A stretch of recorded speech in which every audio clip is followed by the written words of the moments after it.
I've got Glenn Hoddle's book in my hand. This arrived last week. Not the Glenn Hoddle. The Glenn Hoddle. First thing I did was turn to chapter 9, To the Bridge, read that. But then I read the rest of the book and it's absolutely brilliant. And I'm glad to say one of my heroes is joining us now. It's Glenn Hoddle. Good morning, Glenn. How are you? Good morning, guys. Yeah, Tim, nice to see you've got that change of pace to get back on that sofa. I like that. He's pulled his hammy though, Glenn. Oh. I never had any pace. Look, just before we get into your book, England team at the moment, we're busy playing football. You'd have loved to have had this bunch, wouldn't you? Manage them. Yeah, without a doubt. I mean, Gareth has got some wonderful young players coming through there, and I think he's got the balance as well. Right, they all want to play football. They're all good on the ball. I think that comes from Tim. That comes from sort of 10 years ago, changing the academies, and now you'll see the fruits of these players coming through. So I'm really optimistic about Qatar in a year's time. It's funny, isn't it? What you said there, I think, is so true. That when the academy system started, we go, well, why haven't we got these amazing players? It doesn't happen overnight. Like you say, the change of culture and the development of various age groups. Simon, it's right. It's the development. We had to change. We had to copy the Dutch, the French, the Italians, the way they were bringing their kids through, plenty of touches on the ball. And finally, we did it. I played in an era where that didn't happen, to be quite frank. It was too long ball. It was, and little kids were playing on big pitches. But we changed, thankfully, and the likes of, Mason Mount, for instance, Phil Foden, that type of player, we're seeing them come through now, 10 years later. You talk about this in your book. I love the book because you talk about all the era that I remember you playing and how amazing you were. But you talk about the idea that people were calling you a luxury player years ago. That was such a ridiculous thing we had at the time, where we were all playing percentage football, weren't we? Someone like you came along and you had skills, abundance of skills. People thought you were a luxury. Yeah, I think that's what English football was like for a very, very long time. I've got to say, I felt that we had our head in the sand to a degree. I was a very creative player since I was a kid, and I expressed this in the book. And it was a fight against the tide, Tim. It really was, to play to my principles, play the way that I wanted to play. And, when I went abroad eventually, there was a number 10 on the continent when I go to France and play in Monaco. And the number 10 was not only looked upon as the most important position, which was the opposite in England. There wasn't really a number 10 position in England. It was all 4-4-2. The ball was in the air probably too much. And they were sort of suspicious of a creative player. And, you have to dig in deep and stay true to your own instincts. Can I just say that I think it was the older generation who didn't like it, because I was a young kid and you were like one of my heroes, even though you played for Spurs.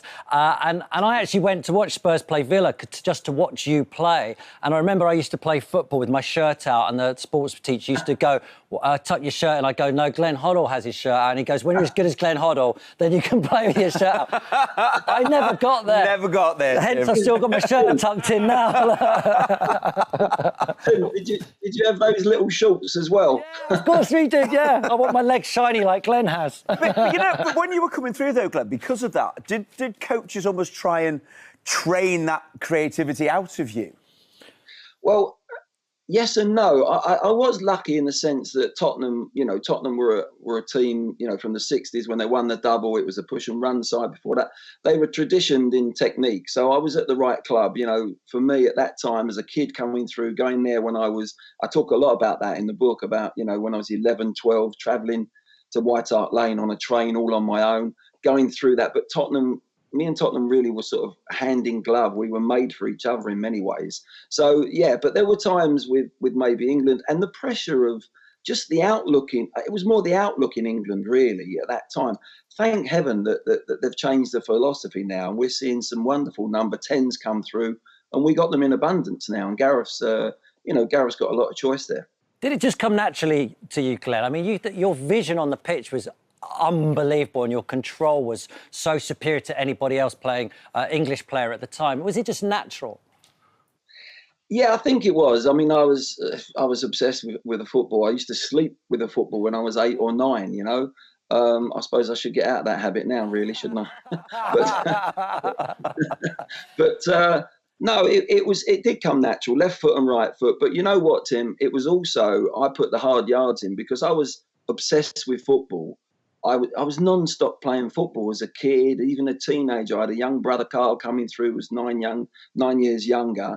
I was always in the garden with him. You know, I'd be training and playing at Tottenham, and I'd be playing football with him on a Sunday, you know, bringing him through a little bit. And so it was football, football, football. So I had so millions and millions and millions of touches of a football when I think back. So yeah, I was naturally gifted, but it didn't, you know, it didn't come easy. You just have to work at these things. How is the heart these days? Are you okay? Yeah, very good, Tim. Yeah, not too bad at all. I've really recovered. I owe my life to Simon Daniels, who saved me. You know, it's as simple as that. I wouldn't be sitting here. So yeah, I'm really enjoying life, enjoying my grandchildren. I've got 4 grandchildren. It's lovely, and all my family, and doing things like the book and the film. I probably wouldn't have done that actually, Tim, if I'm honest. But I thought, no, do stuff that you really, really want to enjoy. You know. It's so. Can I just congratulate Joss, by the way, because she won Masked Singer, and you know, the grandfather clock. I tried my best, but she was just too good. Thank you. And also, Glenn, the best thing about Joss, of course, is she's a Liverpool fan. What can I say? Yeah. Oh dear. The problem with your performance is you didn't have Waddle next to you. That's your problem. Yeah.